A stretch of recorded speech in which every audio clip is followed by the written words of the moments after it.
Friends, कैसे हैं आप सब। मैं भी सर, आप देख रहे हैं मेरा YouTube channel nursing lecture and job. Friends, तो हमने एनाटॉमी, फिजियोलॉजी, डायग्नोस्टिक इवॉल्यूशन, साथ में आपका क्रेनियल नर्व, ये सारा चीज़ हमने कंप्लीट कर लिया है। आज से हम डिसऑर्डर में आ रहे हैं। तो सबसे पहला डिसऑर्डर है नर्वस सिस्टम में आपका हेड इंजरी।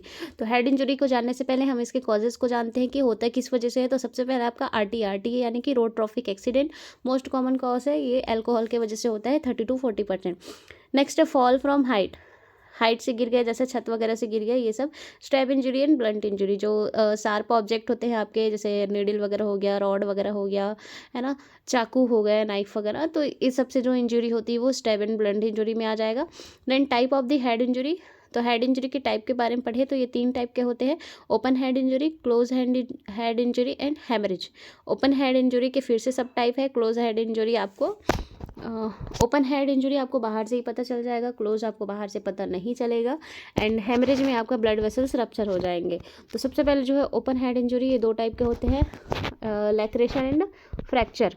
तो लैक्रेशन में आपका जो ऊपर का जो स्कैल्प टिश्यू है वो इंजरी हो जाएंगे, थोड़ा सा घिसा हुआ, जैसे छोटे छोटे टुकड़ों में जो स्कैल्प टिश्यू होते हैं वो होगा।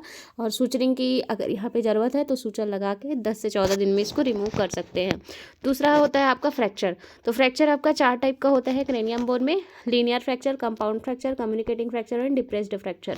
तो सबसे पहले आपका लीनियर फ्रैक्चर होता है, जो कि मोस्ट कॉमन होता है। वो इस टाइप से होता है जैसे किसी दीवार में आपका क्रैक आ जाता है, उस टाइप से, ठीक है। यहाँ पे हड्डी ब्रेक नहीं होता। दूसरा आपका कंपाउंड फ्रैक्चर होता है। इसमें जो है बोन जो है टूट जाते हैं 2 टुकड़ों में, और कुछ पार्ट जो है बोन का वो बाहर भी निकल जाता है। तो ये होता है आपका कंपाउंड फ्रैक्चर। देन थर्ड है कम्युनिकेटिंग फ्रैक्चर। इसमें बोन जो है छोटे छोटे टुकड़ों में इस टाइप से टूट जाते हैं, ठीक है, छोटे छोटे पीस बन जाते हैं बोन के। देन फोर्थ है आपका डिप्रेस्ड फ्रैक्चर। इसमें जो है बोन टूट करके या बोन का जो पार्ट है वो डिप्रेस्ड हो जाता है अंदर की तरफ। बोन डिप्रेस होना ब्रेन टिश्यू में ही डिप्रेस हो जाते हैं, ठीक है। और ये जो डिप्रेस्ड फ्रैक्चर है ये आपके क्रेनियम में देखने को मिलता है, और वर्टिब्रा में आपको कंप्रेशन अक्कर इन वर्टिब्राई, ठीक, कंप्रेशन देखने को मिलता है। नेक्स्ट आपका close head injury. Close head injury भी 2 टाइप का होता है, कंकशन एंड कंटूजन, ठीक है। तो कंकशन एंड कंटूजन दोनों में डिफरेंट देख लेते हैं फ्रेंड्स यहाँ पे। तो कंकशन जो होता है माइनर इंजरी होता है। इसमें jerking of the hand, conscious not altered, rare symptoms देखने को मिलता है। स्टार इन अ डे, उनको दिन में तारे दिखते हैं। नो न्यूरॉन्स डैमेज, तो यहाँ पे न्यूरॉन्स डैमेज नहीं होता, मतलब ये नॉर्मल टाइप सा होता है आपका कंकशन। माइनर इंजरी होता है, हेड में ट्रेमर्स देखने को मिलता है, यहाँ जर्किंग मूवमेंट देखने को मिलता है। कॉन्शियस इसमें रहता है, सही है ना। और इसमें रेयर सिम्टम देखने को मिलता है, जैसे स्टार देखने को मिलता है डे में, और न्यूरॉन इसमें डैमेज नहीं होता है। लेकिन जस्ट उल्टा आपका कंटूजन है ना, क्लोज हैंड इंजरी भी कंटूजन, ये जो है डेंजरस होता है, मोर कॉमन इंजरी होता है ये, है ना। कॉन्शियस लेवल अल्टर हो जाता है, ये डेंजरस होता है। Symptoms arise according to area, जैसे आपका ऑक्सीपुटल में इंजरी हुआ तो ऑक्सीपुटल से रिलेटेड, जैसे आपको देखने में परेशानी होगा, टेम्पोरल में सुनने में परेशानी हो, तो इस टाइप से आपका जो है जिस एरिया में इंजरी होती है उस एरिया से रिलेटेड आपको सिम्टम्स देखने को मिलता है कंटूजन में, ठीक है। तो कंकशन एंड कंटूजन में आपका कंटूजन जो है डेंजरस होता है। काउंटर को कब क्या है फ्रेंड्स, तो यहाँ पे सिम्टम्स आ रहा है opposite side of the injury. जैसे आपको चोट लगा है इधर, लेकिन आपको सिम्टम देखने को मिल रहा है इस तरफ का, तो ये होता है आपका काउंटर को, ठीक। जैसे आपका सिर सामने, फ्रंटल एरिया आपके किसी दीवार से टकरा गया है, किसी रॉड वगैरह से, लोहे के खंबे से आप टकरा गए, तो आपको सिम्टम जो है ऑक्सीपिटल एरिया पे देखने को मिलता है ना, कि उधर पेन हो रहा है या उससे रिलेटेड कोई पार्ट्स में प्रॉब्लम देखने को मिल रहा है, तो वो होता है काउंटर को, ठीक है। Next acceleration and D acceleration. Acceleration में ये होता है कि ये जो है फ्रेंड टर्मिनोलॉजी है आपके कॉन्शियस लेवल से रिलेटेड, है ना। एसिलरेशन में क्या होता है कि person fix but surrounding environment move. यहाँ पे पर्सन को ये लगेगा वो तो फिक्स है, यहाँ पे खड़ा हुआ है, लेकिन उसके चारों तरफ का इन्वायरमेंट घूम रहा है, ठीक है, ये होता है एसिलरेशन। देन उससे जस्ट अपोजिट आपका डी एसिलरेशन होता है कि इन्वायरमेंट तो यहाँ पे फिक्स है, लेकिन पर्सन इसके चारों तरफ घूम रहा है, ऐसे उसको फील होता है, तो ये होता है डी एसिलरेशन, ठीक है। नेक्स्ट थर्ड है आपका हेमरेज या हेमेटोमा जिसको बोलते हैं, ये और ये 4 टाइप का होता है। इसमें आपके ब्लड वेसल्स रप्चर हो जाते हैं एंड ब्लड क्लॉट होते हैं। इस टाइप की इंजरी थर्ड टाइप की इंजरी है ये आपके हेड इंजरी में, और इसका जो है 4 टाइप है। पहला आपका एपिड्यूरल या एक्स्ट्राड्यूरल हेमेटोमा, दूसरा आपका सबड्यूरल हेमेटोमा, तीसरा आपका सबएरेक्नॉइड, चौथा आपका इंट्रासेरिब्रल हेमेटोमा। तो फर्स्ट बात करते हैं आपका एपिड्यूरल हेमेटोमा या एक्स्ट्राड्यूरल हेमेटोमा। ये जो है आपके ड्यूरामेटर के जस्ट ऊपर देखने को मिलेगा, इसलिए इसको एपिड्यूरा या एक्स्ट्राड्यूरल हेमेटोमा बोला गया है। न्यूरोलॉजिकल इमरजेंसी होता है ये, मोस्ट डेंजरस टाइप का हेमेटोमा है। आर्टरी इसमें रप्चर हो जाती है, blood clot between the cranium bone and dura mater, cranium bone and dura mater के बीच में आपका ब्लड यहाँ पे क्लॉट होगा। Then blood clot convex shape का, लेंस जो इस टाइप से होता है कॉन्वेक्स है ना, इस टाइप से आपका जो है ब्लड क्लॉट होगा। Then lucid interval, special symptom of the epidural haematoma में देखने को मिलता है, जिसको ल्यूसिड इंटरवल बोलते हैं। एक्सीडेंट जैसे आपका 10 PM को हुआ, अनकॉन्शियस 10:10 को हुआ। Then temporary improvement in patient condition after the injury, है ना, ठीक। तो ल्यूसिड इंटरवल वो होता है कि जैसे कुछ टाइम बाद पेशेंट को फिर से होश आने लगता है, वो मतलब उसमें टेम्पररी अनकॉन्शियसनेस होता है, देन वो 10-15 मिनट बाद वो फिर से उसको सारा चीज़ याद आ जाता है, उसको बोलते हैं ल्यूसिड इंटरवल, और ये जो है आपके एपिड्यूरल हेमेटोमा में देखने को मिलता है। नेक्स्ट आपका सबड्यूरल हेमेटोमा, यहाँ पे जो ब्लड क्लॉट है वो ड्यूरामेटर एंड एरेक्नॉइड के नीचे होता है, बीच में होता है ना, ड्यूरामेटर एंड एरेक्नॉइड के, जिसको सबड्यूरल स्पेस बोला जाता है। इसमें वेन रप्चर होते हैं, वहाँ पे आर्टरी रप्चर हो रहे थे आपके, और इसमें जो है कॉनकेव शेप का होता है ना, जो हेमेटोमा होता है। एंड एल्कोहलिक पेशेंट में ये ज़्यादा देखने को मिलता है। देन सब एरेक्नॉइड हेमेटोमा, ये जो है आपके एरेक्नॉइड स्पेस एंड पायमेटर स्पेस के बीच में होता है। Blood collect in cerebrum and second most dangerous haematoma होता है ये, ठीक है, सॉरी ये आपका ये है ब्लड क्लॉट इन सेरिब्रम, ठीक। देन इंट्रा सेरिब्रल, बस इसमें इतना है, इंट्रा सेरिब्रल ब्लड जो है सेरिब्रम में क्लॉट होता है, देन ये सेकंड मोस्ट डेंजरस होता है, ठीक। अब ये हमने हेड इंजरी का टाइप्स देख लिया फ्रेंड्स, है ना, कि कितने टाइप के हेड इंजरी होते हैं। फ्रैक्चर के भी टाइप देख लें यहाँ पे 4, जो कि क्रेनियम बोन में फ्रैक्चर देखने को मिलता है। अब बात करते हैं साइन सिम्टम की। तो हेड इंजरी हुआ तो क्या क्या साइन सिम्टम देखने को मिलेगा। फर्स्ट आपको मिलेगा Altered conscious level, intracranial pressure बढ़ा हुआ मिलेगा। इसके बारे में हमने बात किया था कि जो नॉर्मल इंट्राक्रेनियल प्रेशर होता है वो 5 से 10 mm ऑफ Hg होता है ना, और जो IOP होता है वो 10 से 21 होता है mm ऑफ Hg होता है। देन आपका CSF का जो है वो नॉर्मल जो है आपका 10 से 15 cmH2O है ना, 10 से 15 होता है ये cmH2O CSF का, ठीक है। तो ये सभी प्रेशर आपको याद रखना है friends.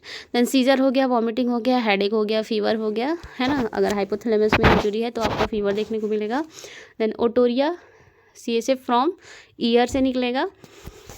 Rhinorrhoea CSF from the nose, vertigo blurred vision, raccoon eye जैसे पांडा जैसा आँख जो हो जाता है ना, पास नोज़ के पास देखने को मिलता है वैसा। इकाइमोसिस इन ऑर्बिटल कैविटी, यानी कि यहाँ पे पूरा ब्लड क्लॉट हो जाता है ऑर्बिटल कैविटी में, आँख के चारों तरफ काले काले दिखेंगे, उसको बोलते हैं इकाइमोसिस, ठीक है। देन बटल साइन, इकाइमोसिस इन मोस्टॉइड बोन, अगर इकाइमोसिस आपको मोस्टॉइड बोन कान के पीछे जो हड्डी होती है उसमें देखने को मिल रहा है तो उसको बोलते हैं बैटल साइन, और अगर आँख में हुआ तो उसको बोलते हैं रेकोनाइन। नेक्स्ट डायग्नोसिस की बात करें तो यहाँ पे क्या क्या एग्जामिनेशन कर सकते हैं। तो सबसे पहले आप प्यूपिल एग्जामिनेशन करेंगे कि आंख में कोई इकाइमोसिस वगैरह तो नहीं है, प्रॉपर उसको दिखाई दे रहा है कि नहीं। देन ग्लासगो कोमा स्केल में आप मोस्टली आप डिकॉर्टिकेट एंड डिसेरेब्रेट को देखेंगे, पोस्चर से रिलेटेड होता है ये आपका ग्लासगो कोमा में जो 3 पैरामीटर होते हैं उसमें, है ना। देन एक्सरे हो गया, CT MRI हो गया, एंड हेलो रिंग टेस्ट करते हैं आपके CSF के या डबल रिंग टेस्ट करते हैं CSF के लीकेज को देखने के लिए, है ना। यहाँ पे क्या करते हैं कि एक कॉटन लेते हैं और जो CSF नोज़ या ईयर से जो CSF फ्लो होता है उसको चेक करते हैं। अगर उसमें 2 रिंग बना है ना तो वो डबल रिंग टेस्ट या हेलो रिंग टेस्ट होता है, वो CSF को बताता है, ठीक है। यहाँ पे ये होता है कि गॉज पीस लेते हैं 4x4 साइज का, देन बीच में ब्लड होता है और चारों तरफ एक secretion of nose and year होता है, एक येलो रिंग होता है, टेस्ट पॉजिटिव को बताता है। ठीक है, तो यहाँ पे 3 आपको लाइन देखने को मिलता है हेलो रिंग टेस्ट में, कि बीच में आपको ब्लड देखने को मिलेगा, चारों तरफ आपको सिक्रीशन का लाइन देखने को मिलेगा हल्का रेडिश, एंड चारों तरफ आपको येलोज कलर का लाइन देखने को मिलेगा। जो येलो कलर का होता है वो आपका होता है CSF को बताता है। ठीक है, जो येलो रिंग बनते हैं वो, तो ये हुआ, ये है ना, तो ये हेलो रिंग टेस्ट पॉजिटिव बताता है। फिर नेक्स्ट हो गया नर्सिंग मैनेजमेंट आपका।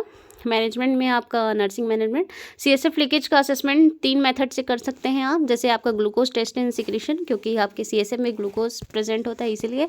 हेलो रिंग टेस्ट जो मैंने बताया वो, एंड मोस्ट कन्फर्मेटरी जो टेस्ट होता है वो β2 ट्रांसफरेंट टेस्ट होता है। ठीक है, β2 ट्रांसफरेंस जो टेस्ट होता है वो कन्फर्मेटिव होता है, बाकी के तीनों टेस्ट आप कर सकते हैं। हेड इंजरी में मैनेजमेंट की बात करें तो सबसे पहले न्यूट्रल पोजीशन देना है जो भी पेशेंट है उसको। If patient suspect for spinal cord injury, patient shift by log roll technique. अगर हेड इंजरी हुआ है, जैसे किसी का एक्सीडेंट हुआ है ना, उसके साथ साथ अगर हम सस्पेक्ट करें कि उसके रीढ़ की हड्डी में भी, स्पाइनल एरिया में भी उसको चोट लगी, इंजरी लगी है, तो पेशेंट को शिफ्ट करना है आपको लॉग रोल टेक्निक में। इसके लिए 4 पर्सन चाहिए होते हैं, और जैसे उनके हाथ पैर और शोल्डर वगैरह को पकड़ के सीधा उसको पलटाना ही रहता है। ठीक है, उसी को बोलते हैं लॉग रोल टेक्निक, है ना। सिर्फ उसको पलटाना होता है, उसको किसी तरीके से हिलाना डुलाना नहीं होता, नहीं तो उसकी इंजरी और ज़्यादा बढ़ जाएगी। ठीक, तो patient shift without twist in a spine, ये तो ये लॉग रोल टेक्निक का यूज़ करना है अगर स्पाइनल में भी इंजरी है तो। देन ट्रॉमा है तो आपको ABCD फॉलो करना है। A for hospital advance life trauma support, ALTS advance life trauma support का यूज़ करते हुए आपको ये फॉलो करना है। A for airway, then breathing, airway proper open है कि नहीं, लाइन पे है कि नहीं है, then breathing, circulation, and D for disability को देखना है। ठीक है, यहाँ पे D फॉर डिसेबिलिटी है एंड E फॉर एक्सपोजर। ठीक, तो एयरवे को जॉ थ्रस्ट मैनुअर से ओपन करवाना होता है। ठीक है,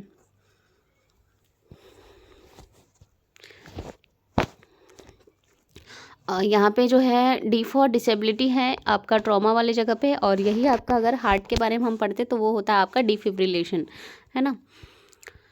नेक्स्ट हम देखते हैं यहाँ पे एक्स्ट्रा ALCS भी होता है, यानी कि वही जो मैंने कार्डियक का बताया है, जिसमें A फॉर जिसमें CABD होता है। C यानी कि पहले कंप्रेशन आता है, then airway, breathing, and then आपका डिफिब्रिलेटर। ठीक है, तो ये हार्ट में यूज़ होता है, और एडवांस लाइफ ट्रॉमा सपोर्ट आपके एक्सीडेंट वाले में यूज़ होता है। देन 4th आपका सेमी फॉलर पोजीशन मेंटेन करना है ताकि ICP ना बढ़े। मॉर्फिन कॉन्ट्राइंडिकेशन होता है फॉर पेन, डाइक्लो एंड पीशियम दे सकते हैं, क्योंकि जो मॉर्फिन होता है वो ICP को बढ़ाता है, इसलिए यहाँ पे मॉर्फिन कॉन्ट्राइंडिकेटेड होता है। इन्वायरमेंटल स्टिमुलाई को लेस करना है, लाइट को कम रखना है ताकि उनका ICP ना बढ़े। फॉर न्यूट्रल हेड कुछ डिवाइस यूज़ करते हैं हेड को पोजीशन को न्यूट्रल करने के लिए। हेलो वेस्ट हो गया, इस टाइप से एक डिवाइस होता है जिसको फिक्स करते हैं उनके हेड में, बेड साइड पे होता है ये, है ना। और यहाँ पे इसके बैड साइड में आपका फ्रेंच करके एक डिवाइस होता है जिसको रखते हैं, इसको ओपन करने का होता है। इसको यूज़ जो है अगर कभी पेशेंट को कार्डियक अरेस्ट आया तो तुरंत आप इसको ओपन कर सकते हैं। देन आपका ग्रेनर स्कल टंग भी होता है जो कि इस टाइप से होता है ना, इस टाइप से फिक्स करते हैं उनके हेड को। और ये जो जॉली थायराइड रिट्रैक्टर होता है, इसको थायराइड सर्जरी में यूज़ करते हैं। ठीक, देन मेडिकल मैनेजमेंट की बात करें तो ICP जो बढ़ा हुआ है उसके लिए ड्रग ऑफ चॉइस होता है आपका मैनिटोल 20% 100 ml में। अवली यूरिन आउटपुट को चेक करते हैं यहाँ पे। फीवर के लिए आपको PCM देना है। देन इंजेक्शन स्टेरॉइड दे सकते हैं एडिमा को कम करने के लिए, डेक्सा भी दे सकते हैं यहाँ पे। सर्जरी की बात करें तो यहाँ पे अगर क्रेनियम बोन में सर्जरी करना है ना, तो क्रेनियोटॉमी कर सकते हैं। जो क्रेनियम बोन होता है उसमें इंसिजन लगा के कट करके बोन के अंदर से। तो ये 2 टाइप से होता है आपका, सुप्राटेंटोरियम एंड इंट्राटेंटोरियम। तो जो सुप्राटेंटोरियम होता है वो सेरिब्रम में सर्जरी किया जाता है, और सेरिब्रम जो ऊपर होता है इसलिए, और इंट्राटेंटोरियम में आपका सेरिबेलम में सर्जरी करते हैं। और इसमें पोजीशन आफ्टर बाय, इसमें सेमीफॉलर पोजीशन देते हैं क्योंकि यहाँ पे आईसीपी बढ़ने का चांस होता है। यहाँ पे फ्लैट पोजीशन दे सकते हैं या सुपाइन पोजीशन, क्योंकि यहाँ पे आईसीपी बढ़ने की रिस्क नहीं होती है। तो सर्जरी 2 टाइप के होते हैं, क्रेनियोटॉमी आपका सुप्राटेंटोरियम एंड इंट्राटेंटोरियम, सेरिब्रम एंड सेरिबेलम में। ठीक है, तो ये आपका कंप्लीट हुआ आपका हेड इंजरी, जिसमें medical management, surgical management, nursing management, हमने तीनों को ही देख लिया कि आपको क्या क्या सावधानी रखनी है ना। तो नर्सिंग मैनेजमेंट में आपका ये सब जो पोजीशन से रिलेटेड वगैरह है, ये सारी चीज़ आ जाएंगे। तो आई होप कि आपको सारा चीज़ अच्छे से समझ आया होगा फ्रेंड्स, हेड इंजरी के बारे में, है ना। मिलते हैं इसी नेक्स्ट आगे के जो डिजीज़ है उसके लिए, उसके साथ। तब तक के लिए आप जो है इसको अच्छे से पढ़िए, और ऐसे ही आगे की तैयारी के लिए हमारे चैनल के साथ जुड़े रहने के लिए आप जो है ये जो आपका जो नोट्स है फ्रेंड्स, आपको जो है नोट सेट के साथ साथ जो नर्सिंग की क्लासेस होती हैं या जो भी कॉम्पिटिटिव एग्ज़ाम्स वगैरह है मेडिकल नर्सिंग के, उसके लिए आपको हेल्प करेंगे। मिलते हैं ऐसे नेक्स्ट वीडियो में। Wish you all the best and good luck.